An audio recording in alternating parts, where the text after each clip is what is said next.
പിന്നീടാണ് ഈ വാങ്ങിയ എന്നെ വിളിച്ച ആൾ പറയുന്നു, ചേട്ടാ ഞങ്ങൾ പിന്നെയാണ് അറിഞ്ഞത് ഇതിലെ ഈ 50,000 രൂപ ജഗദീഷിന് കിട്ടുമോ, 50 രൂപ ഈ നോട്ടക്കൂലി പോലെ ബാദുഷ അടിച്ച് മാറ്റും എന്നാണ് പറയുന്നത്. ഇതിൽ എത്ര ശരിയുണ്ടെന്ന് എനിക്കറിയില്ല. എങ്കിലും ഇപ്പോൾ മമ്മൂട്ടി, മോഹൻലാൽ, ദിലീപ് പോലുള്ള ചിലരെ മാറ്റി നിർത്തിയാൽ അവരുടെയൊക്കെ പടങ്ങൾ എക്സിക്യൂട്ടീവ് പ്രൊഡ്യൂസറായിട്ട് ബാദുഷ ഉണ്ടെന്ന് തോന്നുന്നു. ദിലീപിൻ്റെ പടത്തിലുണ്ട്, മമ്മൂട്ടിയുടെ പടത്തിലും അതിലുണ്ടായിരുന്നു. പക്ഷേ ബാദുഷയെ പറ്റി പരാതികൾ ഇഷ്ടം പോലെ വരുന്നു. അതെല്ലാം കൂടെ ചേർത്ത് ഞാൻ ഒരു എപ്പിസോഡ് ചെയ്യാം, ഇപ്പം ചെയ്യുന്നില്ല. എന്തായാലും ഈ പടത്തിൻ്റെ എക്സിക്യൂട്ടീവ് പ്രൊഡ്യൂസർ ബാദുഷയാണ്. പ്രിയദർശൻ നിർമ്മിക്കുന്ന സിനിമയ്ക്ക് ഒരു എക്സിക്യൂട്ടീവ് പ്രൊഡ്യൂസർ അത്ര ദാരിദ്ര്യമുണ്ട് പ്രിയദർശൻ എന്തിനായ ഒരു എക്സിക്യൂട്ടീവ് പ്രൊഡ്യൂസർ? അപ്പോൾ ബാദുഷ പറഞ്ഞു കാണും, എന്നെ വയ്ക്കണമെങ്കിൽ, അല്ലെങ്കിൽ എൻ്റെ കയ്യിൽ ഡേറ്റുള്ള ഷൈൻ ടോം ചാക്കോ, ഷൈൻ നിഗം മുതലായ അവർ എല്ലാവരും എൻ്റെ കയ്യിലുള്ളതുകൊണ്ട് എന്നെ എക്സിക്യൂട്ടീവ് പ്രൊഡ്യൂസറാക്കിയാൽ, അങ്ങനെയാണ് ഇപ്പോഴത്തെ ബിസിനസ്, എന്നെ എക്സിക്യൂട്ടീവ് പ്രൊഡ്യൂസറാക്കിയാൽ ഞാൻ ഇവരെയൊക്കെ ഡേറ്റ് തരാമെന്ന് പറഞ്ഞാണ്. കാരണം ഇവരുടെയൊക്കെ ഡേറ്റ് ഇത്ര മുതൽ ഇത്ര വരെ എന്ന് പറഞ്ഞാൽ ബ്ലോക്ക് ചെയ്ത് വാങ്ങിക്കുകയാണല്ലോ. ഒരേ സമയം 3, 4, 5 പടങ്ങളുടെ പ്രൊഡക്ഷൻ എക്സിക്യൂട്ടീവായിട്ട് അല്ലെങ്കിൽ പ്രൊഡക്ഷൻ കൺട്രോളറായിട്ട് ബാദുഷ വർക്ക് ചെയ്യുന്നു എന്നുള്ളൊരവസ്ഥ വന്നപ്പോൾ പ്രൊഡക്ഷൻ എക്സിക്യൂട്ടീവ് യൂണിയനിൽ ഫെഫ്കയിൽ തന്നെ പ്രശ്നങ്ങളുണ്ടാവുകയും, ഇപ്പോൾ ബാദുഷയ്ക്ക് പറയാമല്ലോ, ഞാൻ പ്രൊഡക്ഷൻ എക്സിക്യൂട്ടീവ് അല്ല, ഞാൻ പ്രൊഡക്ഷൻ കൺട്രോളറല്ല, ഞാൻ പ്രൊഡക്ഷൻ മാനേജരല്ല, ഞാൻ എക്സിക്യൂട്ടീവ് പ്രൊഡ്യൂസറാണ്, ഞാനും കൂടി ചേർന്നെടുക്കുന്ന സിനിമയാണ്, അതുകൊണ്ടാണ് ഞാൻ സെറ്റിൽ നിൽക്കുന്നതെന്ന് പറയാമല്ലോ. അപ്പോൾ ലൂപ്പ് ഹോളുകളുണ്ട്. നമുക്കിവിടെ നിയമങ്ങൾക്കെല്ലാം വളച്ചെടുക്കാനുള്ള എന്തെല്ലാം വഴികളുണ്ടല്ലേ. അപ്പോൾ ഒരേ സമയം ഞാൻ 15 പടത്തിൻ്റെ എക്സിക്യൂട്ടീവ് പ്രൊഡ്യൂസറാണ്, അല്ല ഞാൻ പ്രൊഡക്ഷൻ കൺട്രോളറല്ല. അതുകൊണ്ട് നിങ്ങൾക്ക് പ്രൊഡക്ഷൻ എക്സിക്യൂട്ടീവ് യൂണിയനെ എനിക്കെതിരെ ഒരു തീരുമാനം എടുക്കാൻ പറ്റില്ല. അതിൽ എക്സിക്യൂട്ടീവ് കമ്മിറ്റിയിലെ മെമ്പറാണ് അദ്ദേഹം. എന്നാലും അദ്ദേഹത്തിന് വയലേറ്റ് ചെയ്യാൻ പറ്റും. എന്നിട്ട് അദ്ദേഹം എന്ത് ചെയ്യും? ചെയ്യുന്ന 15 പടങ്ങളിലും ഓരോ കൺട്രോളറെയും ഓരോ 2-3 മാനേജർമാരെയും എക്സിക്യൂട്ടീവുകാരെയും വെച്ച് പുള്ളി നോക്കുകൂലി പോലെ വാങ്ങിച്ച് ചെയ്യുന്നു.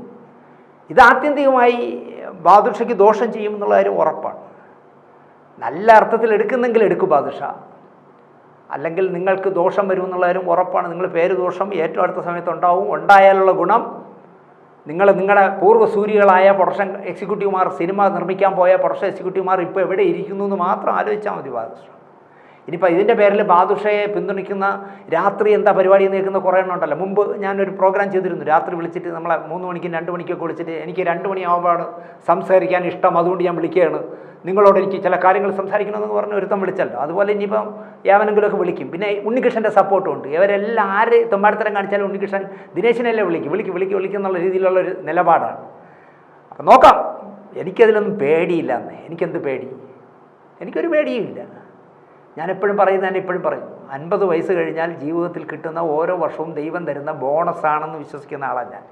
അതുകൊണ്ട് തന്നെ എൻ്റെ ശരികളും തെമ്മാടിത്തരങ്ങൾ കാണിക്കുന്നവരെക്കുറിച്ച് തെമ്മാടിത്തരം തന്നെ ഞാൻ പറയും. ചിലപ്പോൾ ഇനിയിപ്പോൾ ഇത് കണ്ടിട്ട് ബാദുഷ വിളിക്കും, ചേട്ടാ അങ്ങനെ എന്തെങ്കിലും ചേട്ടൻ്റെ പരാതികൾ കേട്ടാൽ എന്നെ വിളിച്ച് ചോദിക്കാമായിരുന്നല്ലോ എന്ന് ചോദിക്കും. എന്നെ ഒരിക്കൽ വിളിച്ച് ബാദുഷ അങ്ങനെ ചോദിച്ചു. ഗോകുലം ഗോപാലൻ നിർമ്മിച്ച 19-ാം നൂറ്റാണ്ടിൻ്റെ സെറ്റിൽ നടന്ന ഒരു പ്രശ്നത്തെക്കുറിച്ച് ഞാനൊരു എപ്പിസോഡിൽ പറഞ്ഞു എന്ന് പറഞ്ഞപ്പോൾ അത് കേട്ടിട്ട് എന്നെ വിളിച്ചു. ഞാനാണ് ചേട്ടാ അതിൻ്റെ കൺട്രോളർ, എന്നെ വിളിക്കാമായിരുന്നല്ലോ. ഞാൻ പറഞ്ഞു, അയ്യോ ബാദുഷ ആയിരുന്നു എൻ്റെ കൺട്രോളർ, അത് ഞാൻ അറിഞ്ഞില്ല ബാദുഷ. ഞാൻ ഇനി എന്തെങ്കിലും ചേട്ടൻ അറിയണമെങ്കിൽ എന്നെ വിളിച്ചാൽ മതി എന്ന് പറഞ്ഞു. എനിക്കങ്ങനെ എല്ലാവരെയും വിളിച്ച് കേട്ടിട്ട് ചെയ്യാൻ പറ്റുമോ? ഒരു പരാതി വന്നാൽ അവർ പറയുന്ന കഥാപാത്രത്തിന് വിളിച്ചിട്ട് നിങ്ങളെപ്പറ്റി ഇങ്ങനെ കേൾക്കുന്നില്ലെന്ന് പറഞ്ഞാൽ അവൻ എന്നെ, അയ്യോ ഞാൻ അങ്ങനെയല്ലേ കേട്ടോ, ഞാൻ ശ്രീരാമചന്ദ്രനല്ലേ എന്നല്ലേ കേൾക്കും. അപ്പോൾ അതുകൊണ്ട് എന്നെ ബാദുഷയെ വിളിച്ച് ബാദുഷ ഇങ്ങനെയൊക്കെ നിങ്ങളെപ്പറ്റി ഒരു പരാതി ഉണ്ടല്ലോ എന്ന് പറഞ്ഞാൽ ബാദുഷ പറയും, എന്നെ പറ്റിയാ ചുമ്മാ കേട്ടോ, ഞാൻ എല്ലാത്തിൻ്റെ എക്സിക്യൂട്ടീവ് പ്രൊഡ്യൂസറല്ലേ. മലയാള സിനിമയിൽ അടുത്ത 5 വർഷം ചെയ്യാൻ പോകുന്ന 250 പടത്തിൻ്റെ പ്രൊഡക്ഷൻ എക്സിക്യൂട്ടീവാണ്, അല്ല എക്സിക്യൂട്ടീവ് പ്രൊഡ്യൂസറാണ് ഞാൻ കൺട്രോളറൊന്നുമല്ല. ഞാൻ ഒരേ സമയം ഒരു സിനിമയെ ചെയ്യാറുള്ളൂ എന്ന് പറയും. നടക്കട്ടെ എന്ന് മാത്രമേ എനിക്ക് പറയാനുള്ളൂ. ഇതിനെപ്പറ്റി എന്തായാലും പ്രിയദർശനും പൈസ ഇല്ലാത്തതുകൊണ്ടായിരിക്കാം പ്രിയൻ്റെ സിനിമയുടെ എക്സിക്യൂട്ടീവ് പ്രൊഡ്യൂസർ ബാദുഷയാണ്. ദിവാകർ മണി എന്ന് പറഞ്ഞ ആളാണ് ക്യാമറമാൻ. എന്തായാലും നന്നായിരിക്കട്ടെ. നമ്മുടെ ഷൈൻ നിഗം ചാക്കോ, അല്ല ഷൈൻ നിഗവും ഷൈൻ ടോം ചാക്കയും കൂടെ മിക്സായിപ്പോയി. ഷൈൻ നിഗം നല്ല നടനാണ് ആ പയ്യൻ, എനിക്കിഷ്ടമാണ് അവനെ. പക്ഷെ അയാളുടെ കുറേ ക്യാരക്ടറുകൾ ടൈപ്പ് ചെയ്തു പോയതുപോലെ ആയിരുന്നു. കാരണം അരക്ഷിതാവസ്ഥയുള്ള, ഒരു കാലത്ത് അശോകൻ ചെയ്തിരുന്ന പോലെ മൊത്തം അലസനായി നടക്കുന്ന ക്യാരക്ടറായിരുന്നു വീട്ടിലെ ചുറ്റുപാടുകളുമുണ്ട്. പക്ഷേ പ്രിയദർശൻ ഒരു നല്ല പരീക്ഷണം നടത്തുന്നു.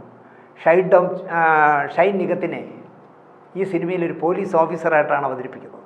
ചിലപ്പോൾ സ്ക്രീനിൽ ഭയങ്കര രസമായിരിക്കും. നമുക്കങ്ങനെ ആകട്ടെ എന്ന് പ്രാർത്ഥിക്കാം. അബി ഏതൊക്കെയോ പടത്തിൽ യൂണിഫോം ഇട്ട് അഭിനയിച്ചിട്ടുണ്ട്. നല്ല രസമാണ്, നല്ല ഹാൻസം അല്ലേ അഭി. അതുപോലെ തന്നെ ചിലപ്പോൾ ഷൈൻ നിഗവും ഈ പോലീസ് ഓഫീസറായിട്ട് നന്നായി ചെയ്യാൻ സാധ്യതയുണ്ട്. ഗായത്രി ശങ്കർ എന്ന് പറഞ്ഞാൽ എന്നാ താൻ പോയി കേസ് കൊടു എന്ന് പറഞ്ഞ പടത്തിൽ കുഞ്ചാക്കോ ബോബൻ്റെ നായികയായിരുന്നു ഗായത്രി ശങ്കറാണ് ഈ സിനിമയിലെ നായിക. അതുപോലെ തന്നെ അതിലെ ജഡ്ജിയായിട്ട് അഭിനയിച്ച് എനിക്ക് എത്ര കണ്ടാലും അത് വരാത്ത അഭിനയമാണ് അദ്ദേഹത്തിൻ്റെ. ഒരു എന്താ പറയുക, അഭിനയിക്കുകയാണെന്ന് തോന്നുന്നില്ല, ജീവിക്കുകയാണെന്ന് തോന്നുന്ന രീതിയിൽ ആ പി കുഞ്ഞികൃഷ്ണൻ എന്ന് പറഞ്ഞ ആൾ അഭിനയിച്ചത്. ഏതോ ഇതിൽ പ്രിയം പറഞ്ഞു കേട്ടു, ഇന്നസെൻറ്റ് നല്ല ആരോഗ്യവാനായിരുന്നെങ്കിൽ ഞാൻ അദ്ദേഹത്തെ കൊണ്ട് ചെയ്യിക്കേണ്ട വേഷമാണ് ഞാൻ കുഞ്ഞികൃഷ്ണനെ കൊണ്ട് ചെയ്യിക്കുന്നതെന്ന്. എന്തായാലും പി കുഞ്ഞികൃഷ്ണൻ പ്രിയൻ്റെ ഈ സിനിമയിലൊരു എന്താ പറയുക അസറ്റ് തന്നെ ആകട്ടെ. അതുപോലെ സന്ധ്യ ഷെട്ടി, നമ്മുടെ ലാലിൻ്റെ മകൻ സംവിധായകൻ ജീൻ പോൾ ലാൽ, പിന്നെ മേനക, മണിയമ്പിള്ള രാജു, ബിജു പപ്പൻ, നന്ദു പൊതുവാൾ, ശ്രീകാന്ത് മുരളി എന്ന് പറഞ്ഞ ഒരുപാട് താരങ്ങൾ. ആരും പഴയ താരങ്ങളൊന്നും ഇല്ല എന്നാണ് പറഞ്ഞത്, പക്ഷേ ലിസ്റ്റിൽ കുറേ പേരുണ്ട്. എന്തായാലും എന്നോട് കാണിച്ച ഉത്സാഹവും കമ്മിറ്റ്മെൻറ്റും കണ്ടപ്പോൾ മോഹൻലാൽ, ഞാൻ നേരത്തെ പറഞ്ഞു, മോഹൻലാൽ എന്നോട് കാണിച്ചിരുന്നതിന് അതുപോലെ തന്നെ ഒരു കുറവുമില്ലാതെ ഈ പുതിയ താരങ്ങൾ എന്നോട്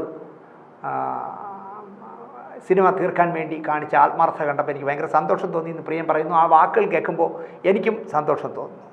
എന്നിട്ട് പ്രിയം പറയാണ്, ഞാൻ പഴയ വീഞ്ഞ് പുതിയ കുപ്പിയിലാക്കുന്നു എന്നേ ഉള്ളൂ. ഒരിക്കലും പ്രിയൻ പഴയ വീഞ്ഞ് പുതിയ കുപ്പിയിലാക്കിയിട്ടില്ല എന്ന് പറയരുത്. കാരണം പൂച്ചയ്ക്കൊരു മൂക്കുത്തി മുതൽ നിങ്ങൾ ചെയ്യുന്നത് പഴയ വീഞ്ഞ് തന്നെയാണ് പുതിയ കുപ്പിയിലാക്കിയിരുന്നത്.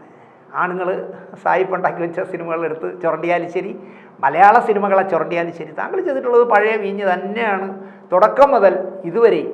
ഈ കാലാപാനി പോലുള്ള ചില സിനിമകൾ മാറ്റി നിർത്തിയാൽ പ്രിയം ചെയ്തിട്ടുള്ളതൊക്കെ പഴയ വീഞ്ഞ് തന്നെയാണ് പുതിയ കുപ്പിയിൽ കൊടുത്തത്. അതുകൊണ്ട് ഇത് പുതിയ കുപ്പിയിലാണ് എന്ന് പറയേണ്ട കാര്യമില്ല.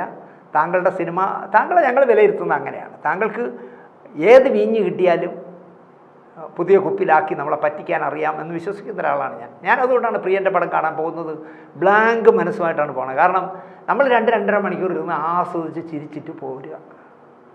ഇപ്പം തന്നെ ഒപ്പം എന്ന് പറഞ്ഞ സിനിമയിൽ മാമുക്കോയെ ക്വസ്റ്റ്യൻ ചെയ്യുന്ന ഒരു സീനുണ്ടല്ലോ, ചെമ്പൻ വിനോദ് ക്വസ്റ്റ്യൻ ചെയ്യുന്നത്. ഞാനൊരു 100 വട്ടമെങ്കിലും അത് കണ്ടു കാണും ആ സീന്. അത് പ്രിയൻ എത്ര സിനിമകളിൽ ഉപയോഗിച്ച സാധനമാണ്. എങ്കിൽ പോലും നമുക്കത് കണ്ടിരിക്കാൻ ഭയങ്കര ഇഷ്ടമാണ്. നമ്മൾ മനസ്സിന് ഭാരമൊന്നും കയറ്റാതെ പൊട്ടിച്ചിരിക്കാൻ ഇഷ്ടമായ ഒരാളായതുകൊണ്ടായിരിക്കാം എനിക്ക് അത്തരം പ്രിയൻ്റെ സിനിമകൾ ഭയങ്കര ഇഷ്ടമാണ്. അതുകൊണ്ട് തന്നെ താങ്കൾ തരുന്ന കുപ്പി കാണുമ്പോൾ തന്നെ നമുക്കറിയാം ഇത് വീഞ്ഞ് പഴയത് തന്നെയാണെന്ന് നമുക്കറിയാം. താങ്കൾ തന്നെ പറയണമെന്നില്ല. താങ്കൾ പറയുന്നത് രസിക്കാനൊരു സിനിമ കാണാനേ പ്രിയൻ കൊള്ളാവും. അത് ഇനിയെങ്കിലും പ്രിയൻ മനസ്സിലാക്കുക. പ്രിയൻ്റെ പടം കാണാൻ വരുന്നത് ഞങ്ങളല്ല, ഞാനടക്കമുള്ളവർ വരുന്നത് രസിക്കാൻ തന്നെയാണ്. അല്ലാതെ അടൂർ ഗോപാലകൃഷ്ണൻ്റെ സിനിമ പോലെ ഒരു സിനിമ സീരിയസ് ആയി കണ്ടു കളയാമെന്ന് പറഞ്ഞ് പ്രിയൻ്റെ പടത്തിന് വരാറേയില്ല. അങ്ങനെ വന്നപ്പോഴാണ് നിങ്ങൾ 2 പടത്തിലും നമ്മളെ ചതിച്ചത്, കാലാപാനിയിലും കുഞ്ഞാലി മരക്കാറിലും. കാരണം പ്രിയൻ്റിൽ നിന്ന് ഞങ്ങൾ പ്രതീക്ഷിക്കുന്ന അതല്ലാന്നേ.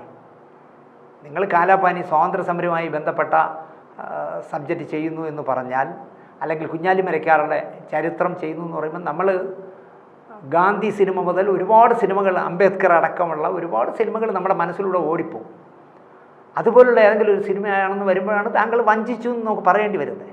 താങ്കൾ രസിപ്പിക്കുന്ന സിനിമ തന്നെയാണ് ചെയ്യുന്നത്, അത് മതി, ഇനിയും രസിപ്പിക്കണം എന്നാണ് എനിക്ക് പറയാനുള്ളത്. അതുപോലെ അദ്ദേഹം പറയുന്നു, ഈ പറയുന്ന കൊറോണ പേപ്പേഴ്സിൽ മോഹൻലാലില്ല, MG ശ്രീകുമാറില്ല, പാട്ടുകളില്ല, തമാശകളില്ല. അവിടെ ഇത്തിരി കടുക്കും. ഇപ്പോൾ ഒപ്പം എന്ന് പറഞ്ഞ സിനിമയിൽ തന്നെ ചുമ്മാ ആ മോഹൻലാൽ യാത്ര ചെയ്യുമ്പോൾ ആ ബോട്ടിൽ, ഹൗസ് ബോട്ടിനകത്തൊരു പാട്ട് വെറുതെ ചിത്രീകരിച്ചെങ്കിൽ നമുക്ക് കണ്ടുകൊണ്ടിരിക്കുമ്പോൾ ഭയങ്കര ഇഷ്ടമല്ലേ അത് കണ്ടിരിക്കാൻ. നല്ല പാട്ടല്ലേ, MG ശ്രീകുമാർ നന്നായിട്ട് പാടിയ പാട്ടുമാണ്. അപ്പോൾ പാട്ടൊക്കെ അതുപോലെ പ്രിയൻ്റെ ഫ്രെയിമുകൾ ആരെങ്കിലും ഇനി പറഞ്ഞു കൊടുക്കണോ? എന്ത് രസമായ സമ്പന്നമായ ഫ്രെയിമുകളല്ലേ പ്രിയൻ്റെ. അപ്പോൾ പാട്ട് കാണാൻ ഭയങ്കര രസമാണ് പ്രിയൻ്റെ. നമുക്കൊരു പരസ്യ ചിത്രം കണ്ടിരിക്കുന്ന പോലെ രസകരമായി കണ്ടിരിക്കാം. പക്ഷെ അതൊന്നുമില്ല, വളരെ സീരിയസായ ട്രീറ്റ്മെൻറ്റാണ് ഇതിലും തോന്നുന്നു. ആ ട്രീറ്റ്മെൻറ്റ് ഏത് വിധത്തിലെത്തും? കാരണം പ്രിയൻ സീരിയസ് ആയ കാലത്തൊന്നും അത് ക്ലച്ച് പിടിച്ചിട്ടില്ല എന്നുള്ളതാണ് വേറൊരു പ്രശ്നം. പഴഞ്ചനായ ഞാൻ എടുക്കുന്ന സിനിമ എന്നാണ് പ്രിയൻ പറയുന്നത്. പ്രിയനെയും ജോഷി സാറിനെന്ന് ഞാൻ പഴഞ്ചനെന്ന് പറയില്ല. കാരണം ലോകത്ത് സിനിമയിൽ നടക്കുന്ന എല്ലാ മാറ്റങ്ങളും അറിയുന്ന നിങ്ങളൊക്കെ എങ്ങനെ പഴഞ്ചനാവും? എനിക്ക് ജോഷി സാറിന് ഒരിക്കലും പഴഞ്ചനെന്ന് തോന്നിയിട്ടില്ല. അദ്ദേഹം ഇപ്പോൾ ഏറ്റവും പ്രസൻറ്റ് ടൈമിൽ, ഞാനൊക്കെ മനസ്സുകൊണ്ട് വയസ്സായവരാണെന്നേ.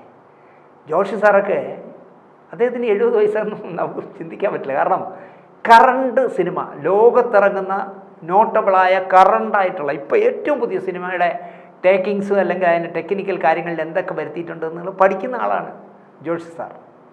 പ്രിയദർശൻ അങ്ങനെ കാണുന്ന ആളാണ്. നമുക്ക് ചുരണ്ടാൻ പറ്റിയ ഏത് സബ്ജക്റ്റ് ഉണ്ടെന്ന് ലോകത്തുള്ള എല്ലാ സിനിമയും കണ്ട് ചുരണ്ടുന്ന ആളായതുകൊണ്ട് അപ് ടു ഡേറ്റ് ആണ് പ്രിയദർശൻ.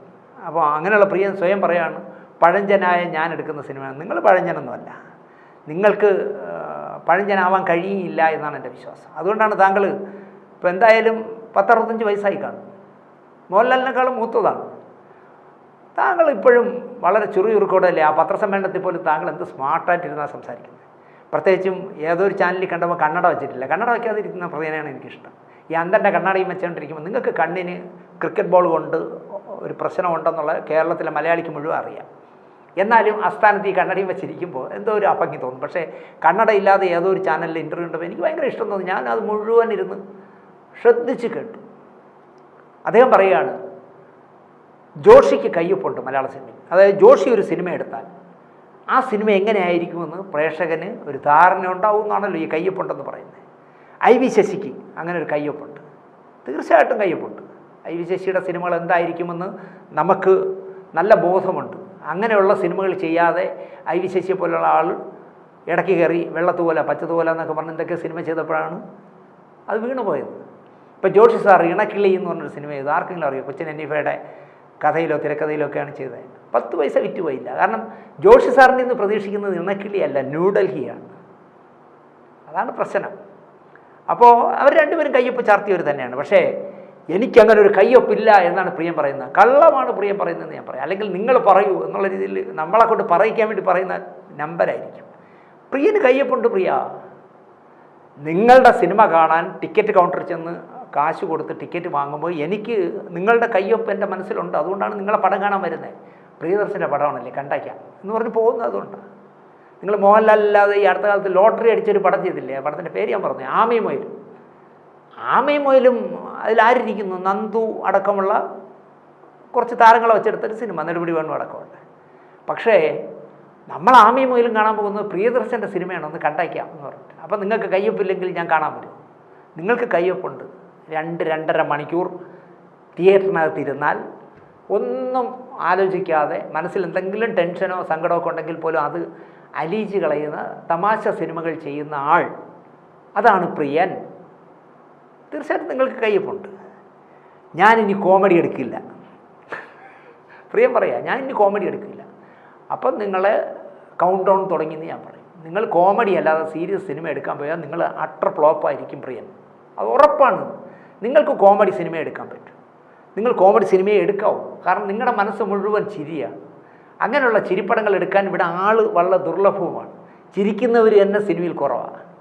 അപ്പോൾ ചിരിപ്പിക്കുന്ന സിനിമ എടുക്കുന്ന നിങ്ങൾ ഞാനത് ചെയ്യുന്നില്ല ഇനി എന്ന് പറഞ്ഞാൽ നിങ്ങളുടെ കൗണ്ട് ഡൗൺ തുടങ്ങി, നിങ്ങളുടെ എന്താ പറയുക ഷെഡിലാവാറായി എന്നാണ് എൻ്റെ അർത്ഥം. ഇനിയെങ്കിലും റീതിങ്ക് ചെയ്യണം പ്രിയൻ എന്നാണ് എനിക്ക് പറയാനുള്ളത്. അങ്ങനെ കൗണ്ട് ഡൗൺ ഒന്നും തുടങ്ങാറൊന്നും ആയില്ല. നിങ്ങളുടെ എന്താ പറയുക ചിരിയുടെ സ്റ്റോക്കൊന്നും തീർന്നു ഞാൻ പറയില്ല. വല്ല മര്യാദക്കാരനായി എനിക്ക് അത് പത്രസമ്മേളനം കണ്ടുകൊണ്ടിരുന്നപ്പോൾ ഏറ്റവും കൂടുതൽ കൗതുകം തോന്നിയത് ഷൈൻ ടോം ചാക്കയെ കണ്ടപ്പോഴാണ്. കഴിഞ്ഞ 1-2 വർഷമായിട്ട് ഷൈൻ ടോം ചാക്ക എറണാകുളത്തുള്ള ഈ വാലും തലയും അറിഞ്ഞൂടാത്ത പെമ്പിള്ളേർ വന്നിരുന്ന് ക്വസ്റ്റ്യൻ ചെയ്യുമ്പോൾ കാണിക്കുന്ന വിക്രികൾ ഞാൻ പറഞ്ഞു തരണ്ടല്ലോ. ഫോൺ വലിച്ചെറിയുക, കണ്ണാടി വലിച്ചെറിയുക, വലിച്ചൊടിക്കുക, പിന്നെ എന്തൊക്കെയോ ഗോഷ്ഠികൾ കാണിക്കുക. അങ്ങനെ ഒരു എന്താ പറയുക, നമ്മൾ ശരിക്കും പറഞ്ഞാൽ ഈ റോഡിൽ കൊണ്ടുവച്ച് കളിപ്പിക്കുന്ന കോരങ്ങന്മാർ കാണിക്കുന്ന പോലത്തെ പരിപാടികളെ കാണിക്കും അല്ലേ. അതുകൊണ്ട് അങ്ങനെയാണല്ലോ അയാൾ. കാരണം അവിടെ അയാളാണ് സൂപ്പർ സ്റ്റാർ. അതുകൊണ്ട് ഈ പെമ്പിള്ളേരെ വായി നോക്കികളുടെ ഇരുന്ന് ക്വസ്റ്റ്യൻ ചോദിക്കുമ്പോൾ തെറി വിളിക്കുക, ഇങ്ങനെ പല പരിപാടികളാണല്ലോ. പക്ഷേ ഈ പത്രസമ്മേളനത്തിൽ പ്രിയൻ്റെ അടുത്തിരിക്കുന്നത് എന്തൊരു മര്യാദ രാമനെന്നറിയോ ഷൈൻ ടോം ചാക്ക. എപ്പോഴും ക്യാപ്പൊക്കെ ഇങ്ങനെ വെച്ചിട്ട് ഇങ്ങനെ കുനിഞ്ഞിരിക്കുന്നതായിരുന്നു. അതുപോലെ പ്രിയൻ്റെ തൊട്ടടുത്തിരിക്കുന്നത് ഷൈൻ നിഗമാണ്. ആ പയ്യൻ